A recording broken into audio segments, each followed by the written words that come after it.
তো বন্ধুরা, আজকে আমি উপস্থিত আছি পাথারকান্দির সবচেয়ে বড়, সবচেয়ে জকজকে আর পকেট খালি করার মলের সামনে। আজকে আর গ্র্যান্ড উদ্বোধন, মানে আজ থেকে মানুষের পকেটের টাকা অফিসিয়ালি বিদায় নেবে। এই বিল্ডিংটা ভাই এত উজ্জ্বল যে এর সামনে আমার জীবন অন্ধকার মনে হচ্ছিল। গজব বেজতি।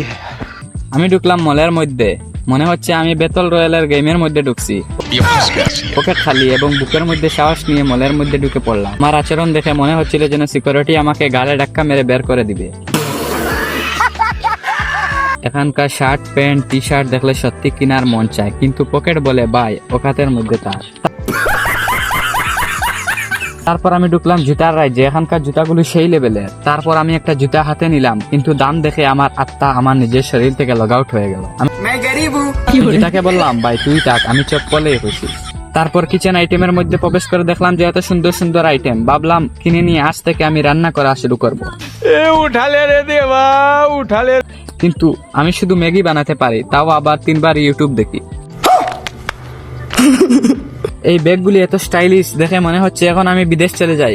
কিন্তু পকেট বলল ভাই আগে বাড়ি যাওয়ার ভাড়ার ব্যবস্থা কর।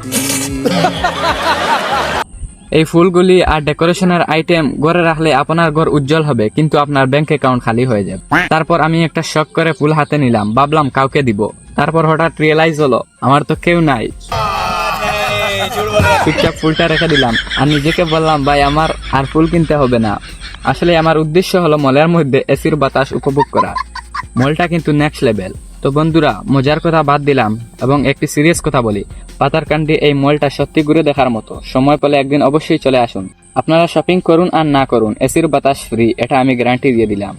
एक काम कर 200 रुपए दे और 50 रुपए काट ओवर एक्टिंग के। তো বন্ধুরা, ব্লগটি ভালো লাগে থাকলে আপনি ভিডিওটিকে লাইক এবং শেয়ার করবেন। अच्छा हमको सिखा रिया है। আর যদি ফেসবুক থেকে দেখে থাকেন তাহলে ফলো করবেন এবং ইউটিউব থেকে দেখে থাকলে সাবস্ক্রাইব করবেন। আর যদি ভিডিওটি ভালো নাও লাগে তাও আপনি ফলো করবেন, কারণ আমি এত কষ্ট করে ভিডিও বানাই। তো আমি মলটির একটি ইন্টেরিয়ার পার্টের শট আমি আপনাদের সামনে তুলে ধরবো।